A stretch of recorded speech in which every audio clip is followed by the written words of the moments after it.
Ini dia 9 aplikasi produktivitas yang harus ada, yang harus kamu gunakan sehari-hari.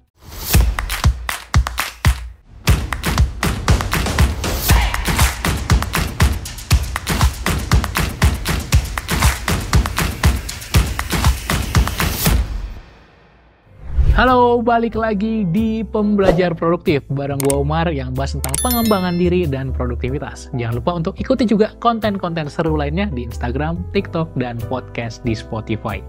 Kali ini kita akan bahas tentang aplikasi produktif, topik yang banyak banget yang sudah request. Gimana caranya kita gunakan handphone kita, teknologi, tablet, laptop kita untuk produktif?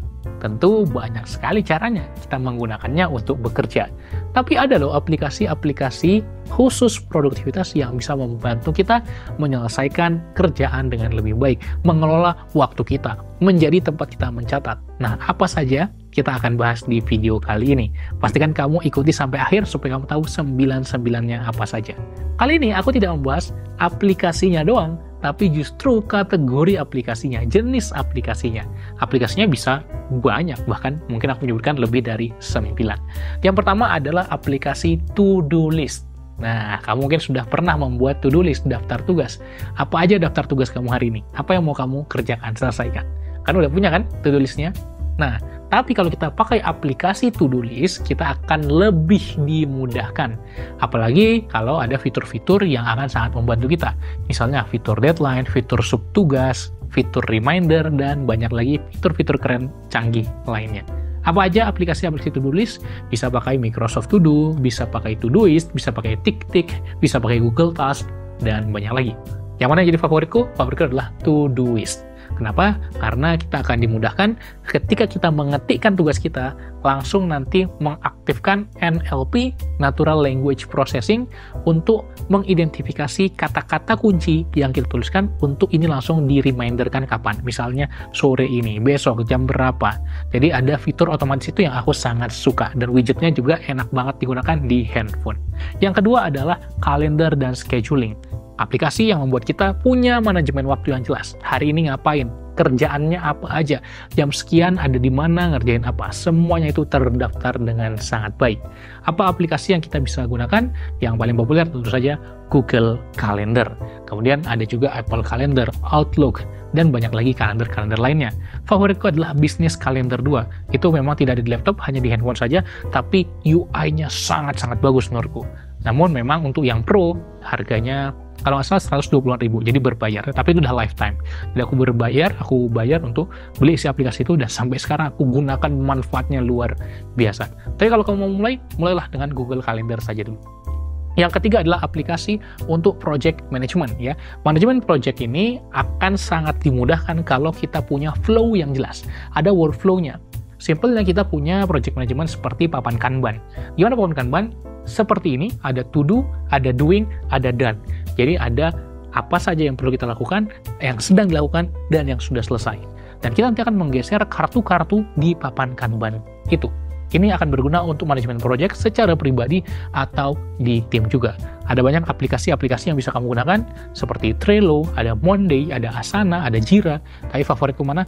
Trello. Ini sangat-sangat bagus. Namun sekarang aku sudah sering menggunakan Notion karena juga ada fitur Kanban-nya dan lebih terintegrasi di satu software favoritku, Notion. Oke, kemudian yang keempat adalah note-taking, aplikasi untuk mencatat. Mungkin kamu udah tahu Word, Google Docs, atau kamu sudah pakai Notes di HP, itu kan aplikasi juga. Kamu pakai Google Keep, itu juga termasuk. Atau menggunakan yang lebih advance, seperti Notion, Evernote, kemudian ada juga Obsidian, ada Roam Research, dan banyak lagi. Mana yang jadi favoritku? Jawabannya adalah Notion. Karena toolsnya sangat bisa digunakan untuk apapun, aku sangat senang menerapkannya. Aku udah menggunakan Notion jauh dari aku kuliah dulu, jadi sekarang mah udah, ya aku bisa bilang jago lah ya makin Notion-nya. Bahkan aku sudah menjadi seorang Notion Certified. Aku dapat sertifikasi resmi dari Notion, ini tampilannya. Dan dari situ aku bisa membantu banyak klien untuk jadi lebih produktif dengan Notion. Kalau kamu tertarik, bisa silakan tanya aku, DM aku di Pembelajar Produktif. Lalu kemudian yang kelima adalah learning, pembelajaran. Nah, kita bisa punya juga aplikasi-aplikasi untuk belajar di handphone kita. Mulai dari aplikasi-aplikasi marketplace pembelajaran atau aplikasi-aplikasi LMS, ada Udemy, ada Khan Academy, ada bahasa Duolingo, ada skill akademinya dari Ruang Guru, ada EDX, ada Skillshare, Coursera, ada banyak banget ya. Kalau aku sekarang lagi ngikutin Mindvalley dan aku banyak belajar pengembangan diri dari sana juga. Tentunya dalam format website kamu juga bisa ikuti Akademi Produktif. Sekarang formatnya web application. Doakan semoga nanti bisa ada aplikasinya juga. Oke, yang keenam ada aplikasi untuk fokus supaya kita tidak terdistraksi.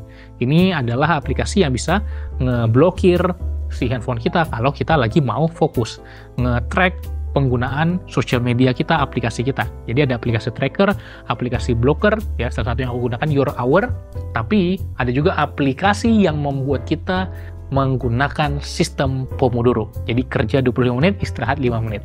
Dan ada banyak sekali aplikasi Pomodoro timer, favoritku adalah Forest. Karena kita kalau berhasil dapat hadiah nanam pohon, ya nanti secara UI, secara tampilan itu juga menarik banget. Silahkan cobain. Kemudian yang ketujuh adalah aplikasi untuk nge-track habit tracking. Jadi kita punya habit tracker, ketika kita berhasil kita tinggal centang, nanti akan kelihatan pola habit kita, streak kita seperti apa. Ini juga ada banyak ya, ada Habit Now, ada Habitica, ada Habit Loop. Yang favoritku adalah Habit Loop, tapi aku juga sering menggunakan di Notion sendiri, lalu pakai Google Sheet juga pernah. Jadi silakan kamu cari yang sesuai untuk dirimu. Yang kedelapan adalah utilitas, yaitu lain-lainnya yang bikin kita bisa tetap produktif. Misalnya aplikasi tracking keuangan, aplikasi manajemen password, ya. Itu semua sebenarnya aplikasi yang bikin kita juga lebih produktif, tapi tidak masuk di kategori lainnya. Jadi aku tempatkan di kategori nomor 8 ini sendiri. Ya, aku yakin kamu akan butuh aplikasi ini, tapi ini sangat bergantung ke kebutuhan harian kita seperti apa, kerjaan kita juga seperti apa. Dan terakhir yang ke-9 adalah aplikasi untuk kolaborasi. Bukan hanya aplikasi untuk chat dan message, seperti WhatsApp, Line, kayaknya ini basic lah. Tapi aplikasi yang bisa memudahkan kita berkomunikasi dalam tim. Ya, contohnya ada Slack, mungkin kamu juga bisa pakai Discord, aku juga pakai Telegram dengan timku. Ini adalah aplikasi yang di chatroom-nya, di dalam satu chatroom ada sub chatroom, ada chatroom kecil-kecil lagi. Kalau di Discord kita sebut dengan istilah channel, di Slack juga sama kita sebut dengan channel, kalau di Telegram kita sebut dengan istilah topik, dan ini akan sangat memudahkan kolaborasi.